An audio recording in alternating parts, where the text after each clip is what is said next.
Nesse segundo trimestre de gestação, a grávida já sabe que está grávida, né? Ela já tentou adaptar, né, a sua vida, certo? Então ela já conseguiu dar uma adaptada aí na sua vida, no sentido de que, olha, eu já sei agora o que eu vou fazer, eu engravidei e estava preocupada por causa disso, daquilo, mas eu já consegui resolver, então vai ser assim, vai ser assado. Então é um momento de calmaria, digamos assim, né? Agora ela já consegue sentir os movimentos fetais, né? Agora ela começa a ver a transformação no seu corpo, então isso já começa a diminuir aquela ansiedade lá do primeiro trimestre, né? Ela já não tem mais aquele medo do aborto do primeiro trimestre, porque já passou, ela continua grávida, certo? Ela já contou para quem tinha que contar, né? Então tinha que contar para parceiro, para família, para amigos. Então ela já agora começou a contar, tá certo?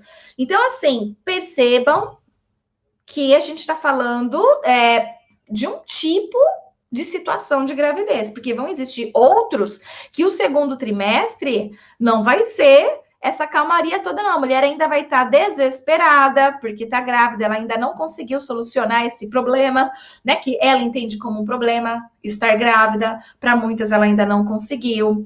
Para muitas, a situação piorou, porque agora ela ia se separar do parceiro, mas ela descobriu a gravidez, e aí ela ficou na dúvida se continuava com o cara, se separava do cara.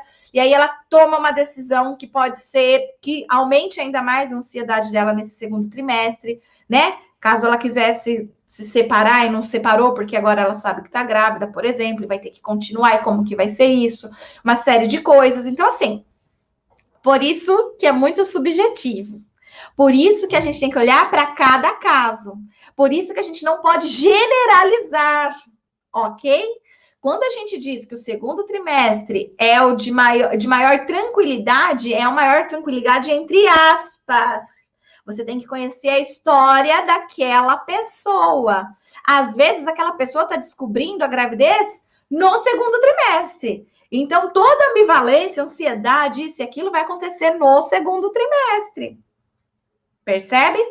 Então, assim, importante a gente poder fazer toda essa análise aí também, tá? Mas, em geral, o segundo trimestre é considerado, então, de maior tranquilidade. Apesar que, eu preciso dizer um detalhe de uma pesquisa que eu realizei. Eu não posso afirmar nada disso, a gente precisaria de outras pessoas pesquisando, né? Mas eu realizei uma pesquisa e já vi uma outra que deu o mesmo resultado que a minha. Eu investiguei a saúde mental ao longo do primeiro, segundo e terceiro trimestre, mas foi um número limitado, foi só 150 gestantes que participaram dessa pesquisa. Então, é um número bem pequeno. Mas dessas 150 gestantes que eu fui acompanhando, né? Primeiro trimestre, segundo trimestre, terceiro trimestre. O primeiro trimestre é o que menos tem ansiedade. O segundo começa a aumentar um pouquinho e o terceiro aumenta um pouco mais, tá? Então, eu não sei se isso é uma coisa da minha amostra ou se outras pesquisas devem ser realizadas nesse sentido, com amostras populacional maior aí de gestantes no nosso país. Fica a dica aí para quem quer fazer mestrado, doutorado, pesquisa, alguma coisa nesse sentido. Nós precisamos de mais pesquisas aí, porque a gente ainda está vivendo aquilo que foi dito lá na década de 70, tá? Foi lá na década de 70 que foi produzido o que eu estou falando aqui para vocês, que o segundo trimestre é o mais tranquilo de todos. Quer dizer, a gente já está nos anos 2020, muita coisa pode ter acontecido de lá para cá, tá? Então é importante a gente também saber que é preciso atualização. Então, por exemplo, quem está escrevendo alguma coisa hoje, como não tem material suficiente, né, de qualidade suficiente, de peso suficiente para falar diferente disso, como eu acabei de dizer para vocês que eu encontrei com dados da minha pesquisa, a gente ainda fica com os dados publicados lá na década de 70, que dizia que o segundo trimestre é o mais tranquilo de todos, ok? Então, continuando aqui. Esse segundo trimestre, então, coisas podem acontecer também nele e a ansiedade voltar a acontecer, como, por exemplo... agora que a mulher ela sente os movimentos fetais e vê a mudança no seu corpo, ela pode se sentir mais tranquila. Mas o exame de ultrassonografia, por exemplo, pode revelar para ela um bebê real que é diferente do seu bebê imaginado, por exemplo. Então, até esse momento, ela conseguia gestar lá um menino, uma menina, ela conseguia gestar uma criança saudável, né? Ela conseguia gestar aquela criança da imaginação dela. Mas com a ultrassonografia do segundo trimestre, ela já tem a possibilidade de conhecer algumas características aí desse bebê, como, por exemplo, o sexo.